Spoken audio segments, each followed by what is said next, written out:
What's up, everybody? Welcome into another YouTube live show. I am John Kurtz. We have a lot to talk about today. It's been a minute since I've talked to you guys all in the live show format, so I appreciate you bearing with me last week, taking care of some family things with a funeral in the family to attend to. So I'm happy to be back. I'm happy to get back in the swing of things this week and bring you guys a typical week of content, which is going to revolve around what is set to be an incredible week of football in the Big 12. If we're going to talk about what's actually happening on the field, what we're going to see this weekend, it is a week that, frankly, I didn't think we were ever going to have in the league this year after the first 2-3 weeks of the season when we saw that barrage of terrible non-conference losses for everybody minus Texas and Oklahoma in the league. But the Big 12 has earned the right to have a week like what week 11 of Big 12 football is going to be. So we will certainly discuss that ad nauseum. Some great smack talk that's already been going on with Bedlam, which is coming up this week. K-State, Texas is big noon. KU, Iowa State is a huge game with where both of those teams are at too. So there's a lot to discuss. We even get a fun little Thursday game, man. TCU and Texas Tech on Thursday is an awesome game to have to be the appetizer to the weekend for everybody there. But I know why a lot of you are here. Yeah, I hear you guys on the sound. I don't know what to do. The mic has been doing this to me all day. It did this during the podcast earlier today. So if it gets like terrible, if it's bearable, let me see. Make sure that the audio is picking up off the right thing. Yeah, it should be. We may just have to bear with it, guys. We may just have to bear with it today. I hope it's at least okay. If it's terrible, let me know.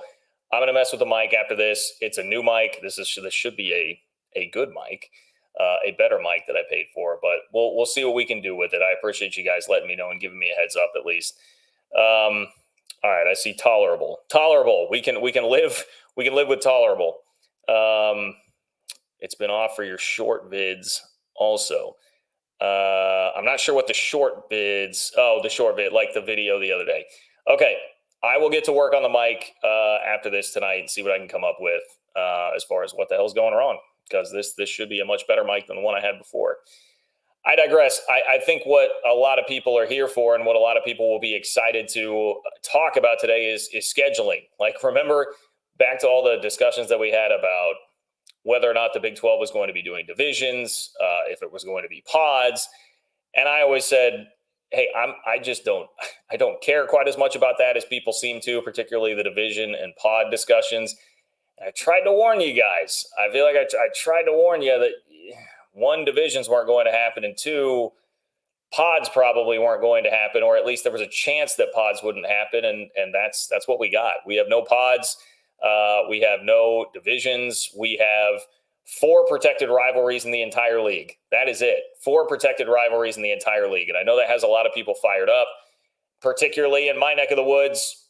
K-State not getting to play Iowa State every single year. Now, they will still meet 3 out of 4 years in the rotation that we got as the schedule was released through 2027.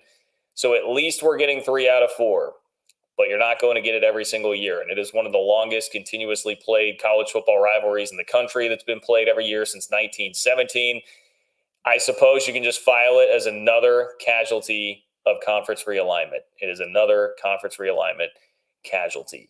I may surprise you with my take on this. So we are certainly going to talk about that. We've got some college football playoff rankings to get to here on the show today. So that is basically my outline here for what I have. There may have been a couple other things I sprinkled in there that we can get to, but that is the gist of it. College football playoff rankings, new Big 12 schedule drop, and what should be just an epic week of football in the league. So there is that, but you guys know that you can be a part of the show. You are more than welcome to do that, and you can direct where this show is going. You can help control some of the content, and you can do that by donating. You click the $ below the chat box. It will attach a donation to your chat and make it a super chat. With over 100 people in the chat already tonight, will not have a chance to keep up with everything that is going on there. So if you want to make your voice heard and be a part of the show tonight, click the $ below the chat box to submit a super chat and get the ball rolling that way. It will ensure that you are on the show tonight. Let your voice be heard, dictate some of the content, and as a way to support the work that I'm doing on this channel to bring you Big 12 content, conference realignment content on a week in, week out basis. And I sincerely appreciate all of you who are joining me tonight, because I know that it's a little bit weird of a night to be doing it with basketball starting. Like K-State and KU, for instance, are playing exhibition basketball games right now. So trying to wait through the first half at least. I got in the first half of the K-State game before popping on here tonight. But as far as that goes, that is the table setter for tonight. Like the video, please, if you can. I would appreciate that. Just one click, totally free way to support the channel. Easy way to do it. Just one like is all I need, and that will really, really help me out. You can also leave a comment under the video. That is much appreciated as well, even if you hate me, even if you're going to complain about the sound. You know, everybody that I'm seeing giving me a heads up about the sound not being as good tonight. You can complain about it in the comments, and I will be happy about that, because you know what? Stokes that algorithm. Let's get more people to hear the crappy audio tonight. Okay. That's what I've got. John-Kurtz-4 on Venmo if you want to support the channel there, if you are watching this after the fact. We got a lot of people weighing in already, and we're going to start with Nate here. He was the first. It also is appropriate because that was the tease of the video. It's the main thing that I wanted to talk about here today, because I know that a lot of you are fired up about this. And I mean, Twitter seemed pretty on fire with this, and not just from K-State and Iowa State fans. It seemed like a lot of people around the league were fairly fired up about the fact that Farmageddon did not make the list of protected rivalries within the league. So Nate, I appreciate your support, by the way. Nate says, John, thoughts on no Farmageddon in 2027. Here are the 4 protected rivalries. You've got Arizona, Arizona State, K-State, Kansas, Utah, BYU, and Baylor, TCU. Those are your 4 protected rivalries. Some others that I've seen a little bit of grumbling about. I was going through the Twitter mentions. Heartland College Sports put out a good tweet just asking people for their beef, their complaints with what came out of the schedule today. I saw a little bit of Tech TCU not being on there. I saw a little bit of Tech Oklahoma State. I saw a little bit of West Virginia Cincy. And I would agree, like, West Virginia Cincy would have been nice for scheduling purposes to try and develop something over there. Throw a bone to West Virginia, who has to be kind of out on an island and has been for a long time in the league. Like, I understand all the reasons that people would like that. Saw even like a mention or two about Cincy UCF, because that had been a nice rivalry of sorts in the AAC. But really, I think the biggest one, understandably so, is K-State, Iowa State, because of the persona that it has taken on over the last decade. It is completely turned into really kind of an internet rivalry. But it's also been a great game on the field, and with both programs rising here in the last 5 to 10 years, having some nice ups, some nice highs, it's been a really good game and a fun game, and one that I think a lot of people around the league really appreciate. And a lot of it comes down to just the history of it too, because, again, it is one of the longest played rivalries in college football, continuously with a game every year since 1917. And we're talking over 100 years of history where this game has been played. I understand why people bristle at that. And look, do I wish that college football history would be preserved in this era that we're in? Like, do I wish that we would continue to keep Bedlam? Do I wish that we still had never lost Texas A&M for a minute there? KU, Missouri, do I wish that would be happening every year? Absolutely, I do. 100% I do. And you guys know, I mean, this is, to me, a very similar case to what we had with, I lost that for a second. Okay. Let me just say this. We're going to lose some of this with college football and realignment and what is going on. You're just going to lose some history. That's natural. It's going to happen. And, it was the Pac-12 example I was going to get. Like, I was happy about the Pac-12 being swallowed up and the Big 12 getting the 4 corner schools. But at the same time, big picture, I didn't like that was the direction that college football was going. Kind of similar here. Like, the Big 12 has to, I think, move in a direction kind of like this. And I understand that you're going to lose some things with that. In an ideal world, you wouldn't have to be doing any of this, but you kind of have to now, because it's all about creating some new fun, creating the best TV matchups. And frankly, K-State, Iowa State is not a game that's going to control a ton of TV power. It's not going to control and command a ton of eyeballs. I don't think it's a bad game for TV, certainly, but are you going to get to the point where this rivalry is more of a draw than where it's at right now? Like, do these programs have a higher ceiling to even ascend to, where they could both be there at the same time, where this would really start to draw some national attention? I don't know that you're going to get there. And like, Brett Yormark's main responsibility right now is to put the most entertaining, like, best TV product out there. And I don't know that if the sacrifice was going to be, hey, they really wanted to preserve the 4-5 split here in the schedule, if that was going to sacrifice K-State, Iowa State, I think that's probably fine. And I'm sure that's how Brett Yormark looks at it. Like, he'll take some shots right now. He'll take some grumbling from the fans who won't get that game every single year. They'll just get it 3 out of 4, and you lose a little bit of history with that. But at the end of the day, I don't think it's something that he or the conference is going to be really losing sleep over or losing a ton of money over. And unfortunately, it's kind of the bottom line. So I'm not like thrilled about it, but I'm just kind of indifferent about it, I guess is really the best way I can say it. I'm fairly indifferent about losing Farmageddon for 1 year out of the next 4. I shrugged my shoulders. I was looking through K-State's 2027 schedule, and I was like, I'm okay with that. And we'll see what that actually looks like by the time we get there and get closer to it. It's hard to know exactly what that will feel like. But for now, it's not. I'm looking at my bed right now, okay? I will be sleeping fine in it tonight, not losing sleep over the fact that we won't play Farmageddon in 2027. I can't bring myself to get that worked up about it. We have lots of other things in the college football world that are much more worthy of getting worked up over. Namely, as we look at the schedule this weekend, Bedlam. Like, we're not going to get Bedlam anymore. That's another rivalry that's been played absolutely forever. That's got 100+ years of history behind it, too. We're losing that. Like, I lose more sleep over losing Bedlam than I do Farmageddon for 1 year out of the next 4 and breaking up that streak. It's just a fact of life these days. You lose history with the way college football is going. TV has started us down this path long ago, all right? Tradition be damned, geography be damned, everything that we've kind of held sacred in college football. The toothpaste is out of the tube on that. Maybe that's the best way I can describe this. No crying over spilled toothpaste for me. Like, the toothpaste has been out of the tube on this stuff for a long time.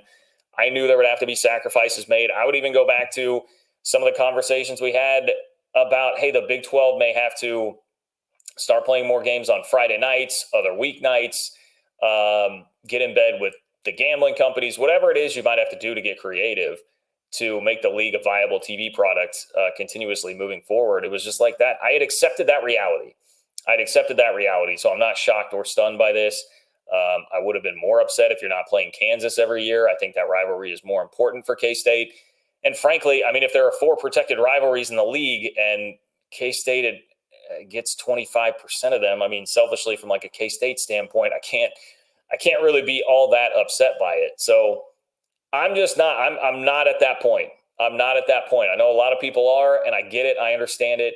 I have just moved past pearl clutching over the history of a lot of this stuff because I know that that's just not a realistic expectation to have to be able to preserve all of that. So, I get it. The Big 12 release had a line in it about all the things that they wanted to do with this schedule, and one of them was protecting rivalries, and a quote from Brett Yormark. I understand if you want to roll your eyes at that a little bit when you're losing a game like this. That's fair. And I'm not telling you can't be mad. I'm not telling you can't be upset. And I would love to hear from you guys. Again, click the $ below the chat box if you want to throw in a super chat about to talk further about this and get your voice, your opinion heard if you have a dissenting opinion in particular about Farmageddon and losing it. But I'm just not there. Go win some games. I'm excited about how the schedule looks. I'm excited about some new road trips. I'm excited about going to Provo next year. K-State's got BYU on the road next year. I was thrilled to see that on the schedule, and I will do everything in my power. As I told somebody on Twitter, I'll do everything in my power to get to that game next year and be very excited and very happy about being there. So that's my feeling and my thought on it right now. I am also glad to see, like, Arizona State, you were going to have to keep that. Utah at BYU is like the crown jewel rivalry, I think, of this conference now moving forward. Like, the Holy War, that definitely can draw better on TV, I think, than Farmageddon, for instance, that we're talking about here. It should be 2 pretty good programs. Utah is going to walk in day one and be one of the best programs in this league. So it's a protected rivalry for them. And like Baylor TCU, we've seen a lot of great moments with that rivalry over the last decade. And hopefully we'll continue to get some of those. Not looking so great right now with where both of those programs are this year, but hopefully we'll continue to get more and more out of them. So that's what I've got.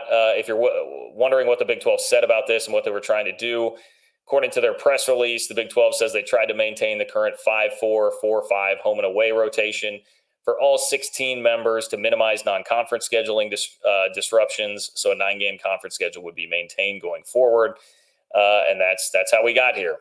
That is how we got here. The other thing I would add is, hey, let's see what happens over the next 4 years. Maybe you have a game that 4 years is not a ton of time, I understand. Maybe you have a game, though, over the next 4 years that starts to pop up and become more and more exciting. Maybe something develops. People have talked about, like, hey, Utah K-State is going to be such a physical game when it's actually played. Maybe Utah K-State turns into a great game, and that's one that you're going to want to get on the schedule and would draw higher ratings. Maybe it's Oklahoma State, Utah, something like that. Maybe it's Oklahoma State, Colorado, if Coach Prime really gets it rolling. Like, we'll see. Give it some time, and maybe some new rivalries develop that can be good and beneficial for the league, and you'd still be open to going further down that road when you get to it within the next 4 years. If K-State and Iowa State really do want, if they care that much about the history too, K-State's already playing Arizona in what's going to be non-conference games coming up here with a series that they already had scheduled. You can still do that and have that be your Power 5 non-con. That's a thing that you could do if you are going to be that tied to the history and care that much about it. So it's not a completely impossible situation as well. I'm not sweating this one. I will not be throwing any pitchforks at Brett Yormark for it. So that's my thought there. And on the topic, Graham, thank you. Graham Canyon, great name. Graham Canyon. Graham Canyon says, see you in Provo next year. He's all about it. He knows. He saw that schedule. He saw the 2024 schedule. I am thrilled to do that, assuming that the dates and everything work out and I don't have any like crazy thing holding me back on my schedule. Like I will do what it takes to get there. What's the should we Google Maps together right now what it is to get to Provo from Kansas City? Google.com/maps. Let's go Kansas City, Missouri to directions. Provo, Utah. 16 hours. All right. Yep. Probably looking at flying, ladies and gentlemen. I'll start looking for flights the second that we get that date, which leads us right into Payson Cougar Fan. What's up, Payson Cougar Fan? Does anyone know when the actual dates of the schedule will be released? When can be just as important as to who. You're right. Not just the specific date, but what order it comes in the schedule. I'm trying to remember when those usually get released. I should be better about knowing this, but it will be, I think it'll be a minute before you actually get the specifics on 2024 for how all of that will shake out, like what order those games will actually come in. Let me see, like Big 12 football schedule release 2023 season. See if I can figure out when that actually came out. The problem is, January. So it was January 31st is when we got the schedule this past year. I'm looking at this release right now. January 31st was when we got the schedule. So I would anticipate somewhere around there, probably the beginning of the year, Payson Cougar Fan, when you will actually get the specific dates for the 2024 schedule, and then coinciding with the years on down the line. It would be on a year-by-year basis there. So hopefully that helps out. For you a little bit. What's up, Cat Fan in Huskerland, a.k.a. Daniel Osborne? Great to see you. Appreciate you being here. Thank you for your support of the channel, as always. Daniel says, great. My birthday show is here. Hey, happy birthday, Daniel. Happy freaking birthday, my friend. Everybody wish Daniel a happy birthday. Barbara and I had a great time at the Houston game last weekend. Hope K-State can beat Texas this weekend. Go State. Yeah, I saw your tweet, Daniel. Glad you guys made it to the game. Had to endure some kind of rough weather on Saturday, but you got to see a great one with K-State shutting out Houston. So happy you guys made it there. Hope you had a great time. And once again, I will echo those thoughts. Happy birthday, my friend. Thank you for spending some time on your birthday being here on the show. I sure hope K-State can beat Texas this weekend, too. I got to be honest. I mean, I don't feel great about it because of what Texas has in the trenches. But I think, Malik Murphy looked fine on Saturday, but I think the devil may be in the details on that. And if K-State is going to win the game, it's going to be because the offense for Texas falters a little bit there. Murphy had 2 turnovers, right? I mean, that interception was atrocious. And And then as far as the offense goes, yeah, Texas scored 35 points, but they had a punt return touchdown from Xavier Worthy. They had a 26-yard touchdown drive, an 8-yard touchdown drive, and a 39-yard touchdown drive that were all set up by fumble, interception, turnover on downs. And, I mean, look, nothing against BYU, but that offense is not very good. So a lot of it was set up by just a pretty rough BYU offense. So I think that is some reason for hope.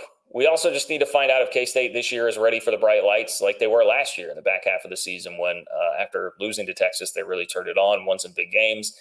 Can this team put together the same sort of effort to make their way back to Arlington? We will find some of that out. But we can talk more about that game later on in the show because I do want to get pretty in-depth on the slate that we have coming up this week, a Big 12 football game. So I appreciate you, Daniel. Thank you for being here. Thank you for your support. Once again, happy birthday, and take care, my friend. Alan, I figured Alan would be checking in. Thank you, Alan. Much appreciate you being here. Alan, this is a big one for you, man. The Hawks beat Oklahoma. Hawks knocked off the Sooners. Alan says, John, Rock Chalk Jayhawk, OU goes down. Now K-State's turn on Saturday in Austin, EMA, including all of the irate 8. Yeah, I do think most of the irate 8 is going to be pretty hyped up for K-State in this one. Definitely hoping they take down Texas because, guys, after what Kansas did last week, if K-State can follow it up here, Oklahoma State could also really help out. I mean, think about it. If you have Oklahoma State and K-State winning this weekend, guys, we really could be looking at Texas and Oklahoma shut out of this thing, man. Not in the Big 12 championship game there last year when they thought a month ago it was just going to be a freaking cakewalk to get there. We could absolutely have that happen. That possibility exists, and that is insane that possibility exists after how things started out this year. Let's see. KU and K-State could both be 8-2 going into the Sunflower Showdown. Destiny calls, invite to the wheel still stands. Rock Chalk Jayhawk Allen.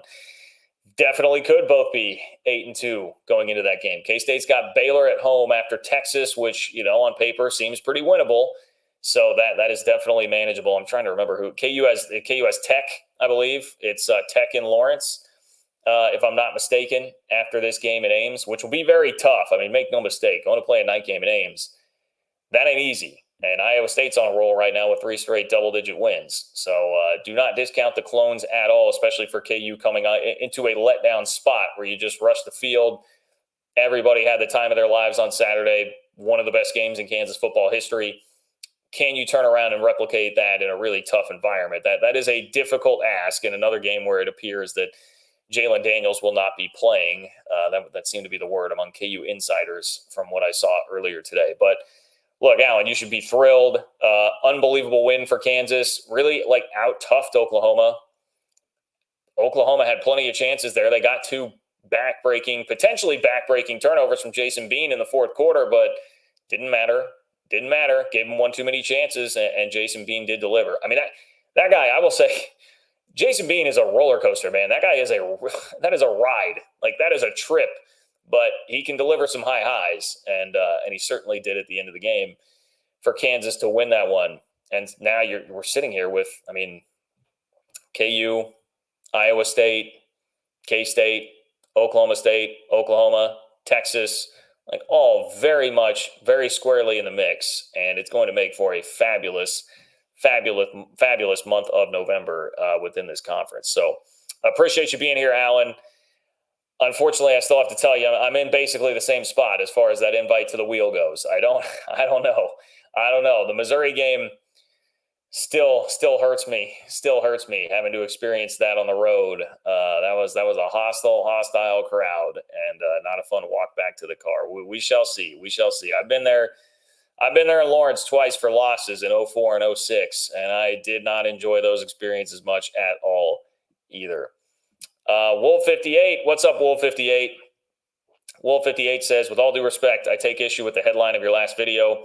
No one or team can be the best if they've lied and cheated getting there. Hey, Wolf58, fair enough. I said the title of the video was that I believe it was TCU outsmarted the Big Ten's best, talking about the story that came out about TCU and how they used dummy play calls against Michigan in the college football playoff last year as they won that game.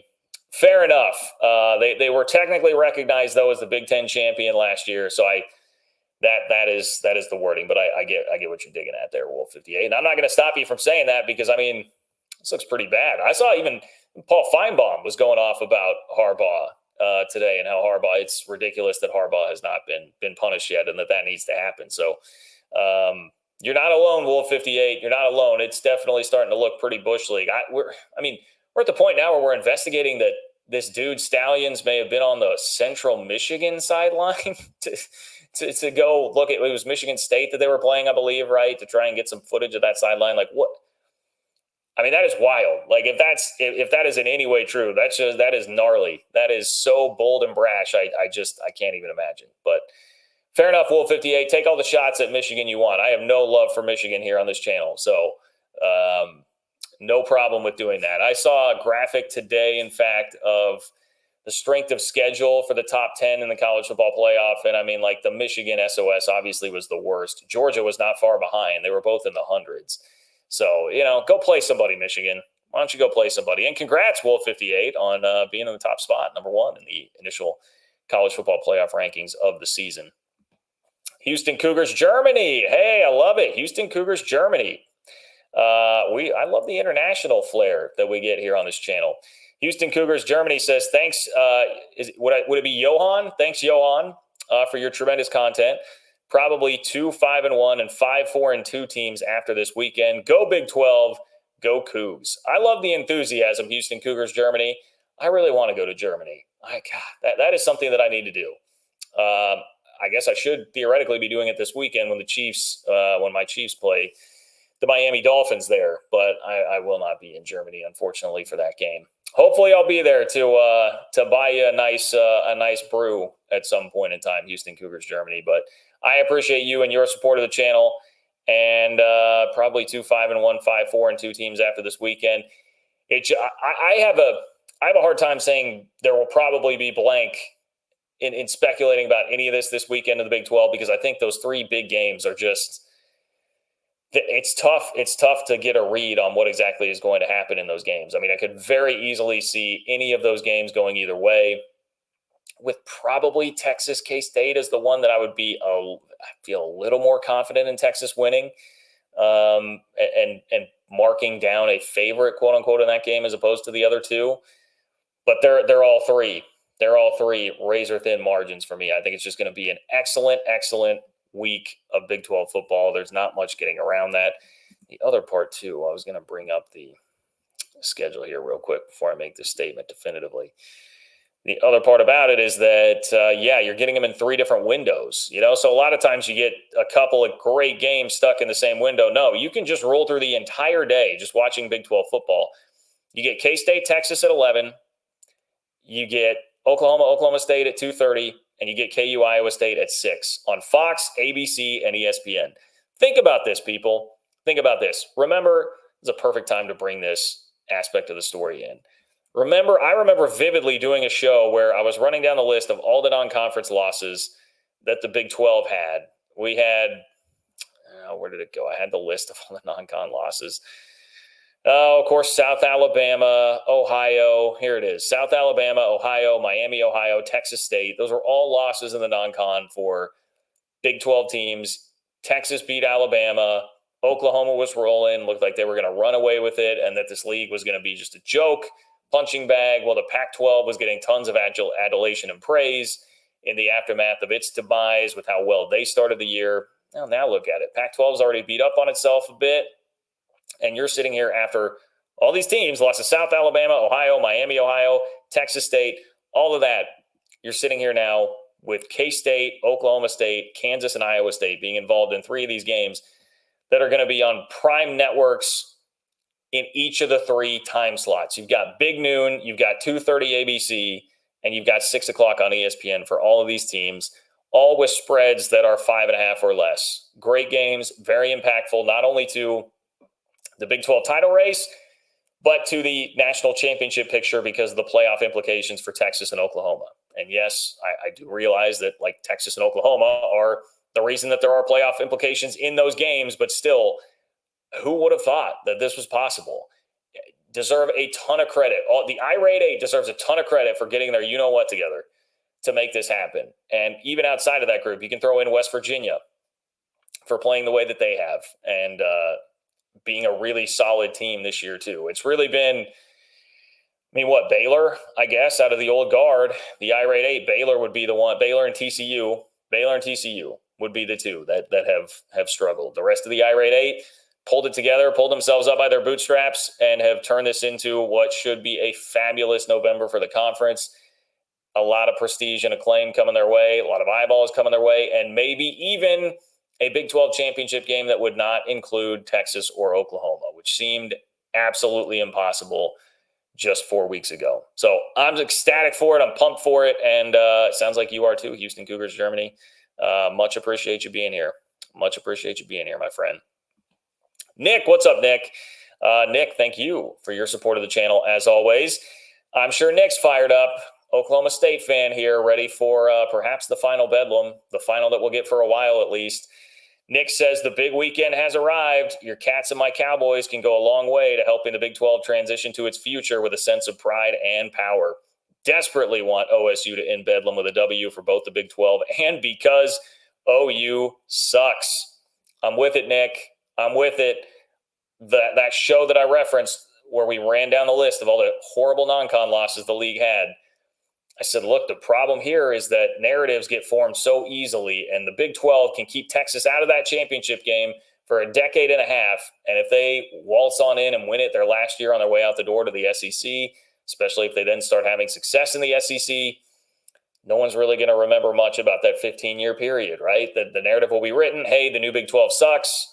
It's not any good. They're going to be in trouble without Texas, despite all that good that you built up, despite back-to-back years of having somebody in the playoff, despite being the only team, TCU, to win an actual playoff game, OU included, for anybody in Big 12 history. That wouldn't amount to that much because of what the narrative would be set from this last year with the way Texas and Oklahoma had been playing. But now you can really wipe a lot of that out. You keep them out of the championship game this year. You keep Texas out of the championship game in a year where they went into Bryant-Denny Stadium and beat Alabama in the non-con. That's doing something. And that can have a lasting effect. So I agree with you. I do think it's actually quite significant for the league here. And Oklahoma State will be getting the support of basically the rest of the league. And I think it's important. I think it's something that can really help out the narrative battle for the league. So I don't mean to put too much pressure on you, Nick, and I don't mean to put too much pressure on Mike Gundy here in this scenario, but it's a decent amount of pressure here. And as I break down this game, by the way, the third longest continual rivalry in college football that dates back to 1910. Another thing that sucks that we lose because of realignment. Everything about me wants to pick Oklahoma State here. And weirdly enough, it's got the largest margin in terms of the spread out of those three games that we mentioned, where Oklahoma's a 5.5 point favorite now. But like Boone Pickens, is going to be rocking. Like that is an extremely tough place to play. I know it's not a night game, but I would say like out of all the places I went in my 10 years of covering games in the Big 12, going to every stadium, night game at Boone Pickens is really tough to beat, really tough to top in terms of atmosphere anywhere in the league. It's not going to be a night game, but 2:30 for Oklahoma being in there, it will be insane. Oklahoma State's on a roll, 4 straight wins. Oklahoma has struggled the last 2 games. I mean, arguably should have lost that game to UCF. I think Oklahoma is just pretty overrated in general. I think Dylan Gabriel is a little bit overrated, and some of that has started to show the last couple of weeks. Oklahoma, we'll see what the availability is going to be for Danny Stutzman, but their best defender gets hurt last game. Oklahoma couldn't tackle Kansas's running backs last week. Now they got to deal with Ollie freaking Gordon, which I feel like is the only way you can say his name right now. You can't just say Ollie Gordon. You got to say Ollie freaking Gordon or Ollie F. Gordon, however you want to throw it out there. That's the respect that man deserves, being the leading rusher in the country who's already over 1,000 yards and has 250 plus in each of the last 2 games. I don't feel good about OU trying to tackle that guy, and they're going to have to do a lot of that on Saturday. But the one thing, Nick, and I know you know what's coming. Like, I know Oklahoma State fans know what's coming here in this discussion. The one thing, it's the series history, man. It's the way this series goes. And I promise you I'm not doing this just to like rub your face in it or anything, Oklahoma State fans, but it's 91-19-1 all time in favor of Oklahoma. And Mike Gundy has only won 3 out of 18 against OU. 3-15 is the record there. So this is the way these things usually go. Usually Oklahoma does win this game. So that does give me some pause. I don't like the way Oklahoma's playing football at all right now. I really like the way Oklahoma State's playing football. I guess the one thing about the matchup, if Oklahoma can really force Alan Bowman to have to beat them, I would not feel great about that scenario. If they can really totally shut down Ollie Gordon or very much limit the damage that he does, that can be a problem. Because if it comes down to, I just said Dylan Gabriel, I think is a little overrated, but if it comes down to Dylan Gabriel v. Alan Bowman, Dylan Gabriel will win that game. So that is a way, that is a path for Oklahoma to do it. I didn't love the way that they were tackling last week against Kansas, and that makes me really fear what they're going to do against Ollie Gordon this weekend. So, man, Nick, believe me, I'm with you, brother. I'm with you. I want that one badly for you guys, almost as badly as I want K-State to beat Texas this weekend. I want that one badly for you guys. The conference wants that badly for you guys. So go get it done. Send those suckers out with an L in their last trip to Stillwater for the foreseeable future. Outlaw of College Football. What's up, Outlaw of College Football? It's been a minute. Glad to see you back here. And thank you for supporting the channel. Outlaw of College Football. With the defection of OU in Texas, who will be the created new blue blood? BYU, K-State, Okie Pokey State. What's your bet? All right, so in terms of like who will be the I don't think you're going to – I'll just start by saying this. You've got a long ways to go for anybody to get to like blue blood status, but I think the spirit of the question is really like who will be the best team in the league. Great discussion. I mean, K-State, Oklahoma State, I think definitely to belong in that discussion. I know like TCU and Baylor are down right now. They probably deserve at least a cursory mention here, but I'm leaving out the team that I think I will actually give some deference and respect to on their way into the conference.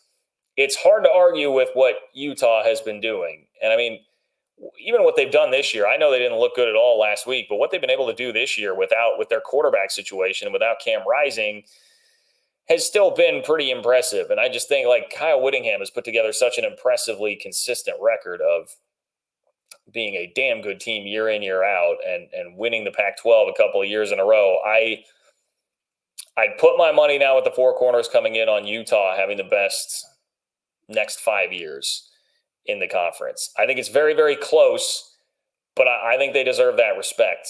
Now, if you don't want to respect their fan base, that's a whole other thing. But in terms of their football product, the program that they put on the field, and the coach that they've got in Kyle Whittingham, if he's still going to be the coach over the duration of that time, it's hard for me to really bet against Utah as far as that goes. Wolf58, what's up, Wolf58? Checking in again. I appreciate you, my friend. Wolf58 says Realignment can also rekindle old and forgotten rivalries, like USC Ohio State, for example. Goes back 60 years. Hopefully others. Yeah, you're right. I mean, that's like Colorado coming back. That's why I threw out maybe Colorado Oklahoma State turns into a really fun game. Maybe it's Colorado K-State. Maybe it's Colorado Kansas. I mean, there are a lot of different ways that new rivalries can take shape in this league as things start to play out. I was actually K-State's going to go to Boulder next year. Was happy to see that. I'm happy to see Colorado on the schedule each of the next 2 years for the Cats to rekindle what at one time, in the 90s, late 90s, early 2000s, when Bill Snyder really had K-State up and running and he was winning 11 games 6 out of 7 years. K-State Colorado was a really fun rivalry for a hot minute there, and there's a ton of history. So yeah, yep, Realignment can bring some of that stuff back around. That is definitely a fair point. Calico Willie, what's up, Calico? Thank you for being here. Calico Willie says, hi, John. Sorry to hear of your loss. We missed you on Sunday, but totally understand. Well, much appreciated, my friend. Thank you. Thank you for that. Family above all. With the schedule, do you think they were also preserving basketball rivals? Says meaning Farmageddon. Let me bring back that list of protected rivalries. So Arizona State, a little basketball-y, Baylor, TCU, Utah, BYU. Really like K-State, Kansas, and that's even just like right now with the way Jerome Tang has K-State playing.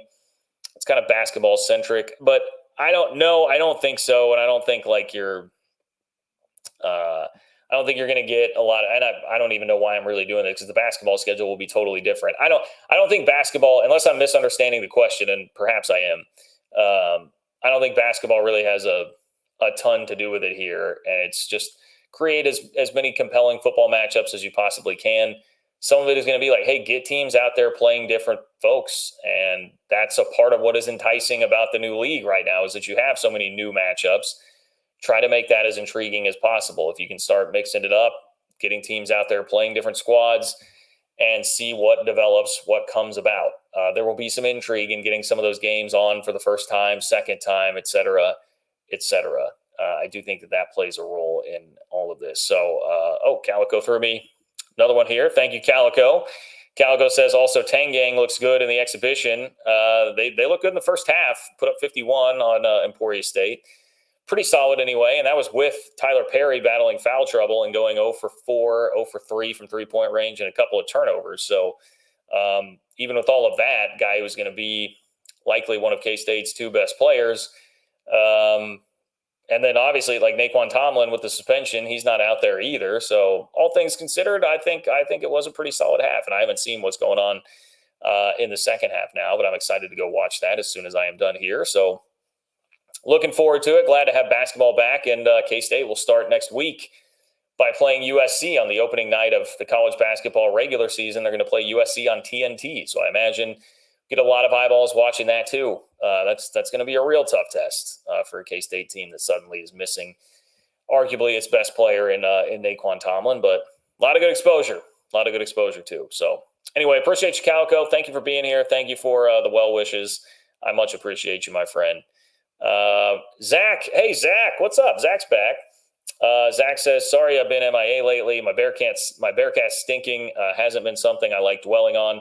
Wanted to pop in to say the new schedules are baffling. Well, Zach, I appreciate it, and I totally get it, because when your team's losing, especially if you're somebody that's like fairly online, like I am, and like I would imagine that a lot of people here are, you're getting on Twitter, you're getting on social media, message boards, watching YouTube videos, whatever it is that you do to consume content of your team. When it's negative all the time, it's a drag. It's negative. People are arguing, fighting, screaming, yelling about things. And it can definitely bring you down. And I think most people, I will do less of it. You're less drawn to it when your team is struggling.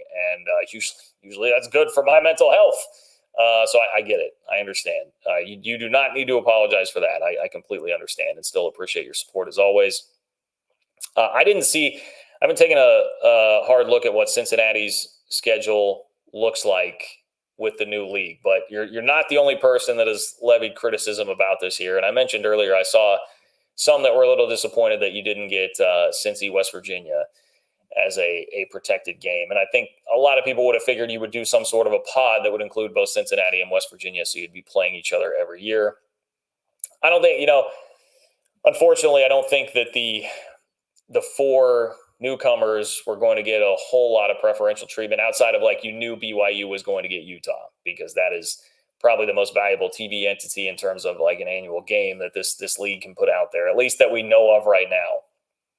That probably is. So they were going to get that sort of a thing, but everybody else maybe not. And Zach, as far as the season goes, like I feel for you. I tweeted out the other day, like Cincy fans, man, I don't know how you do it. Just watching them some in the Oklahoma State game, it's rough right now. The Satterfield thing doesn't appear to be going very well. I would be kind of curious, like where Cincinnati fans are on as far as that goes, and how optimistic they are that Satterfield can get something turned around here before long. But it's also, Zach, if it's any comfort at all, it is not just you, my friend. It is not just you, because it is 3-17. 3-17 is the record for newcomers in the league. One of those wins was a newcomer beating a newcomer. So you only have two wins for the newcomers against the old guard. And one of those was a Hail Mary from Houston to beat West Virginia. So if you take away Hail Marys, then it's only one. So it's not been easy for anybody. It's been a huge adjustment period, as I think a lot of people thought that it probably would be, but maybe not still to this extent. It has been rougher than I think most of us thought it would be for these four new schools. So I feel for you, Zach. My condolences to you as far as that goes, but you're always welcome here, as much or as little as you want to take part. Matthew, what's up, Matthew? Matthew says Big 12 killed the longest running Texas series. Texas Tech and Baylor. Yeah, Texas Tech and Baylor is that's another good example of a game that I think if you had pods, like a lot of people thought that they would go to or wanted them to go to, that would definitely be a game that stuck around. Tech and Baylor is another good one. I would definitely be down with watching that every single year. But I would also say, like, much like I'm saying K-State, Iowa State, even being a K-State fan, being close to that rivalry, I'm not heartbroken by losing it, even though I would probably prefer to play it every year. I'm not completely heartbroken by losing it. I'm not heartbroken by losing Tech Baylor either. And I don't know, maybe Tech fans are. I see what you're saying about the significance of the longest running Texas series. I get it. There is definitely significance and history to that. And again, in an ideal world, we wouldn't have to deal with that. But I wouldn't imagine like even Tech or Baylor fans are like, I shouldn't speak for you, but are you that beat up about losing Tech Baylor every single year? I don't know. It seems like I saw more Tech fans grumbling about TCU. I saw a little bit more grumbling about Tech TCU than Tech Baylor. But that's a fair point to bring up, and it's a good one to bring up. I'm here for anybody who has games that they wish would have been under the every single year list for the Big 12 here that are not going to happen. I'm definitely here for whatever part of that discussion you want to have. Nate, what's up, Nate? Nate says, can't wait until Arizona experiences the magic in Ames next year. Nate, first of all, appreciate the support. That may be a pretty fun game. I don't know if you guys have been paying much attention to Arizona, but that's a pretty damn good story going on in college football right now. Like what Jedd Fisch has done to the Wildcats and making them pretty competitive and 5-3. Two of those losses, well, really all three of them are very close, but two of those were to teams that were in the top 10 at the time, and it was a 2-point loss at USC and a 7-point loss to Washington. The other one's a 7-point loss at Mississippi State. Doesn't look great now with the way Mississippi State's season has gone, but still, that was a road game early in the year for a program that was not expected to be this competitive. Back-to-back ranked wins for Arizona now. They go and smack Washington State 44-6. They beat Oregon State. It was number 11 in the country this past weekend by 3, 27-24. Arizona could add some real juice to this league when they come in. You're getting Arizona football at the right time. Arizona basketball, it's pretty much always the right time to get them, but Arizona football is on the come up right now. Sneaky team that could make some noise in their first couple of years in the league is definitely Arizona. I like a lot about what Jedd Fisch is doing right now. So taking them to Ames, though, I mean, that is a different kind of deal. How is Arizona from, desert climate, if it's going to be like a November night game in Ames where the temp's like 15 degrees, how are they going to handle all of that? That's definitely a question worth asking. So I'm here for it too. And that's another game. I mentioned like some of the novelty that comes with some of these games in conference play now. Arizona, Iowa State, you're like, hey, cool. Like we haven't really seen that, at least to my recollection, my knowledge. We have not seen much of that. So that seems like it'll be really fun to see. I'm here for it, Nate. I'm here for it. All right, if you guys have anything else, I've got about 10 more minutes, 5 to 10 more minutes with you. So click the $ below the chat box to donate, make a super chat. It will not only support the work I'm doing to bring you this Big 12 and realignment content on a weekly basis on the channel, but allow your voice to be heard here tonight on the show. If you could like the video, I would definitely appreciate that. Totally free way to support. You can also leave a comment in the comment section of the video underneath the video by where you like it. You can tell me you love me, tell me you hate me. Any of that stuff helps with the YouTube algorithm. And it's John-Kurtz-4 on Venmo if you would like to contribute to the channel as well, if you are somebody that did not catch this live. Let me run through the games this weekend just a little bit here. I talked a lot about K-State, Texas already, I feel like, but I want to mention this. In terms of the significance of this game, I think for K-State, it's like, hey, are you really ready to play with the big boys again like last year? They've earned the right. They've earned the opportunity by outscoring Tech, TCU, and Houston 103-10 in the last 10 quarters. That's been a pretty dominant stretch. But 2 of those 3 games, you were playing backup quarterbacks for the majority of the game. You had Hoover of TCU. Who's the poor kid? I'm blanking on the kid's name, the poor kid at Tech that had to come in for Baron Morton. Now, Donovan Smith, I think, is a pretty good quarterback at Houston, and K-State shut out Houston. So it's not like it's all been chopped liver there. But this will be a different sort of a deal, even if it is a backup quarterback in Malik Murphy at Texas. The Texas offense and just what they are in the trenches in particular presents a definite challenge with Jonathan Brooks and company. But Kelly Ford, really good analytics guy, Kelly Ford says K-State has a 77% chance to make the Big 12 title game if they win this game. So, like, that's the significance. You've got a real inside track to the Big 12 championship game if you go down and win in Austin. And when I talked about Oklahoma, the series history kind of being on the opposite side, that's exactly where this is right now. K-State has lost 6 straight games to Texas. They have all but one been very close, but they have lost 6 straight games to Texas. And we know over the last 6 years, those have not been dynamite Texas teams. Those have been pretty mid Texas teams, and K-State has still found a way to continuously lose there. So I think a couple of things. Is K-State ready for the big time? Will Texas be able to control the game in the trenches because they are really good and actually mean and nasty this year and not the kind of soft outfit that we tend to think of them as? And then is Malik Murphy, does he have it? Does he have enough juice to get Texas over the hump here in this sort of a game? I think that's what I'll be looking for in that one. Oklahoma State, Oklahoma, I gave you a lot on that. In fact, the nugget that I want to give you on that, since I kind of already broke down the game, is that did everybody see what Dalton Cooper, Oklahoma State offensive lineman, had to say about Oklahoma fans? Because this has really fired people up, and it has kind of sparked an eternal debate about how we feel about like the T-shirt bandwagon sort of fan thing. Dalton Cooper is an Oklahoma State offensive lineman from Prague, Oklahoma. He said this in reference to the fan bases in his hometown. Quote, I'd also say that all the OU fans that are there, maybe about 95% of them didn't go to college at OU, but 100% of the OSU fans that are in my town, all of them went to OSU. They're just a bunch of bandwagoners for sure. So fighting words and definitely playing into, what you would think of the stereotypes in the state for Cooper to say that. And I can relate to this. I'm a K-State guy that grew up in Kansas City, man. And Kansas basketball basically functions as an NBA team of the city. Loads of people who never went there jump on board and support because I get it. They're really good and they're pretty close. And it's the local team to root for. They come play at Sprint Center a handful of times every year. It makes sense, but it's hellaciously annoying if you're a fan of the rival. And I do as a fan, it is like a respect thing for other fans. And some people will get mad at me for this, but I would be lying if I told you I didn't. As a guy who, my grandfather that I just talked about taught at K-State for over 3 decades. I grew up going to their house every weekend as a child to watch games in Manhattan with season tickets. We traveled to watch them. I have a lot of skin in the game. I got a lot of blood, sweat, and tears in the game. Tried and true. I went to school there. My dad went to school there. All this history, right? So do I have a little bit of me that kind of looks down at the fandom in somebody when they are just the casual fan that picked it up because they lived around here? Absolutely. I'd be lying if I told you I didn't.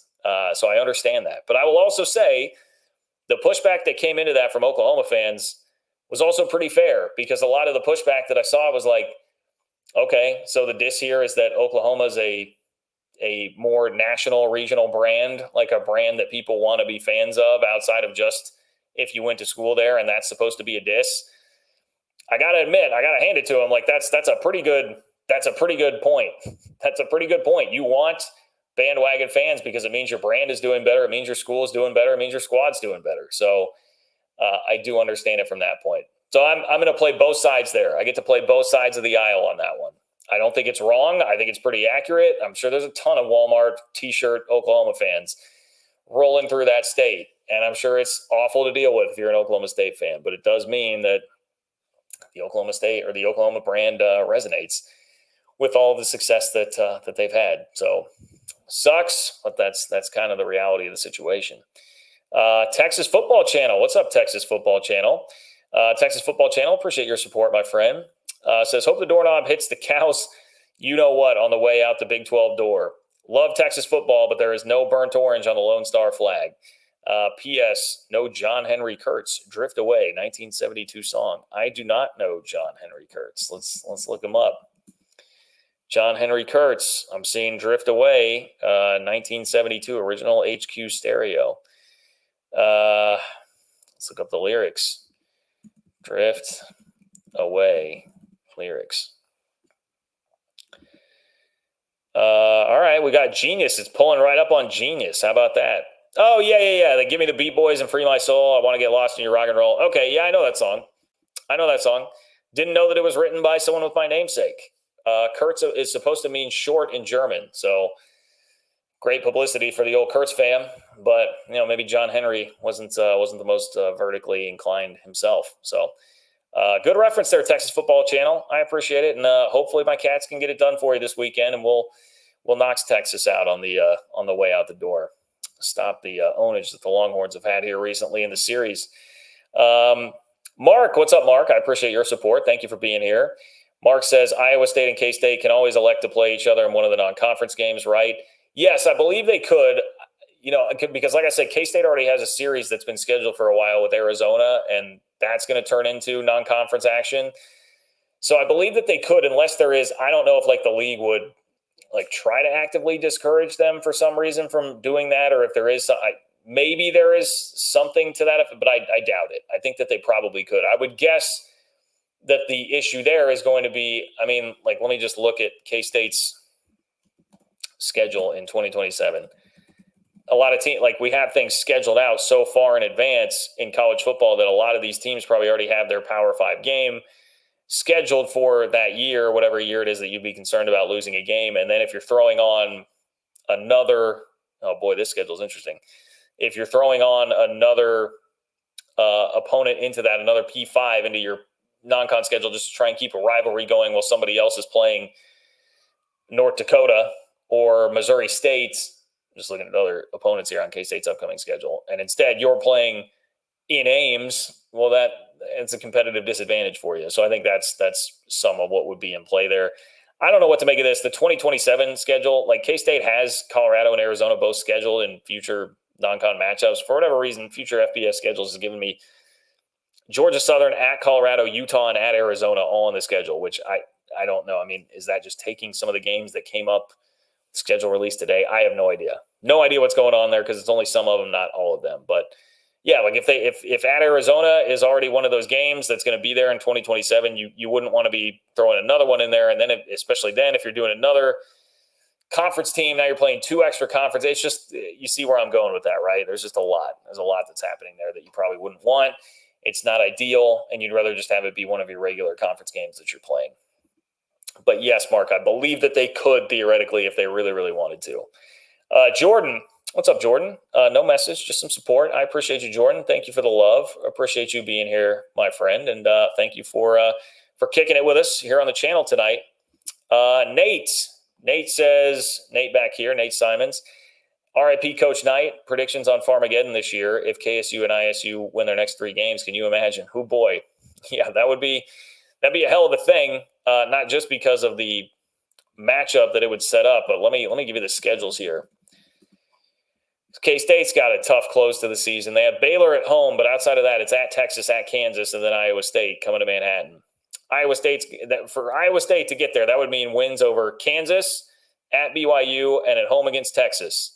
So that'd be a hell of a deal if Iowa State won all 3 of those, and if K-State won all 3 of theirs, that would give K-State wins at Kansas and at Texas in the next 3 weeks. That'd be a crazy game. Look, I wouldn't be complaining about that. I would not be complaining about that at all in any way, shape, or form. So let's make it happen, Nate. We can just shake on it here. I certainly wouldn't hate it if the Cyclones got it done this weekend against Kansas. I would not hate that. So, and beating Texas obviously is great too. Jason, thank you for your support, my friend. Appreciate you being here. Oh, no. Oh, Jason just dropped a bomb on us. Man, we're getting some news here at the end of the show. I wish I had a breaking news sounder. Jason says K-State versus Iowa State matters to fans. Cyclone Larry just got blocked by Jamie Pollard because he called him out about the scheduling. Oh, that is some good Twitter drama. Let's see. Cyclone Larry, not only Iowa State's greatest ambassador on the World Wide Web, but one of the more well-known ambassadors in college football. Okay, here we go. He put out a story in 4 parts. The Cyclone Larry's pretty good at the internet.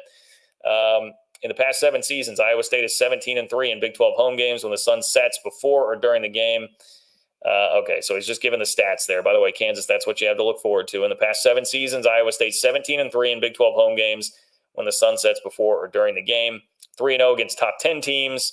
Held opponents to 15 or fewer points, 13 of those 20. Oh, there's a podcast coming through. Then Cyclone Larry says, holy tone deaf at Iowa State AD. 1, I just made a schedule that meets all of your criteria in less than an hour. 2, nobody under the age of 60 buys road game tickets to the athletic department. 3, in what world does K-State not consider us a rival? Okay, so that must have been like a Jamie Pollard clip that he was throwing out there, and then it's a shot of Jamie Pollard blocking him. Jamie, come on, man. Come on. I'm not even getting into this debate specifically, but Cyclone Larry is your greatest ambassador. There is no greater ambassador of Iowa State University on the internet than Cyclone Larry. You can't be blocking him. You got to give that guy a little bit of leeway, all right? Just my advice to you. He's pretty popular. He's got a pretty high Q rating. I would think that it's in your best self-interest to cozy up to Cyclone Larry. My thoughts, my 2 cents there on Mr. Pollard. I like Cyclone Larry more than Jamie Pollard anyway, so I suppose I was naturally inclined to lean that way, but I don't know. That's not good. That's not good. Some drama in Iowa State world. Jason, thank you for bringing that to my attention, man. Strong way to end the show here. Strong way for us to end the show. We try to be all about Big 12 news here on this channel, everything that's happening in the league, have a pulse on the league. And if Cyclone Larry is getting blocked by his own damn athletic director, that is something that we need to know about. So I'm glad we worked that in. Man, it's good to be back. It's good to be back. Great show today. Lots of football talk. Lots of great interaction with all of you guys. Much appreciate all of the support from everybody. Can't thank you enough for all of that. If you would like to chip in your support as well and you didn't see this live, it's John-Kurtz-4 on Venmo to do that. If you could like the video on your way out the door, I would appreciate that as well. All of that helps. It's a totally free way to support the channel. So is leaving a comment in the comment section, whether you love me, hate me, agree, disagree, or love or hate Brett Yormark here on brand with the theme of this video. Appreciate you bearing with me through the audio issues. I can always switch back to my old mic too if I need to. And if I have to, I will start doing that. I'm just frustrated because I just bought this new mixer and mic that is supposed to be better. But I will do some messing around with it. I will remain committed to trying to get that done and get a solution that will make the audio sound better for you moving forward in the future. Spread the word. Share with your friends. If you've got Facebook, Twitter, Instagram, Threads, whatever you're using on social media, spread the word about the channel. Let people know, especially those Facebook groups, fans of different teams, fans of the league. It's always great to get the word out into there. Word of mouth, tell your friends, tell your family, tell everybody, tell your children, frankly, about this channel and that they need to be starting to take in all the Big 12 knowledge that they can possibly get. I appreciate everybody. Thank you for being here. Looking forward to talking to you Sunday. I mean, that may be one insane show depending on what happens this weekend. If we can get a couple of dubs out of K-State and Oklahoma State, that may be a party of a show on Sunday. And we have 2 buzzer beaters here. One from Justin. Justin says, Cincinnati, we go way back to the Big East CUSA days. Please beat UCF this weekend so their losing streak goes to 6 games. Go Bearcats. Justin, well done. Justin, resident USF fan, getting a shot in at UCF, wants Cincy to beat UCF. It's another good game. Like low-key, I know they're winless in the Big 12, both teams, but that's a low-key pretty good game and what's been a fun rivalry recently taking part this weekend. And Cyclone Steve says, people whining about schedules, so normal, whatever. All right, Cyclone Steve. Cyclone Steve, are you related to Cyclone Larry? Is Cyclone Steve related to Cyclone Larry, just the same Cyclone family? I don't know. Maybe we can break some news with that too. Thank you, though, Cyclone Steve, for getting that in. Appreciate you being here. All right, it's going to wrap it up. Take care, guys. I've got the second half of an exhibition basketball game to go watch. Appreciate you all, and I will talk to you soon.